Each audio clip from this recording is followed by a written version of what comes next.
रे पिछुअरमा लवंगिया के गछिया हो लवंगा फूलेला कचनार ताही नीचे मोरे बाबा पलंग बिछावेले सोई रहेले अनची घोड़ावा चढ़वले अइले दुल्हे कवन दुल खड़े भइले लवंगी के चार तड़पी के बोले ले बाबा हो कवन बाब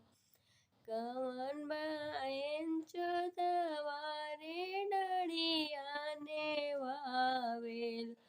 कवन जरावेला पार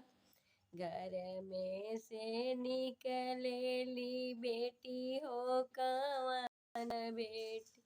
बोलिया बोलेली मधुर बो जनी पापा माराहू जनी गरियावा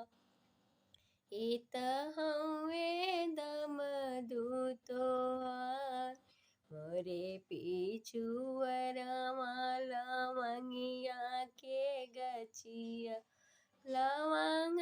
फूलेला कचना।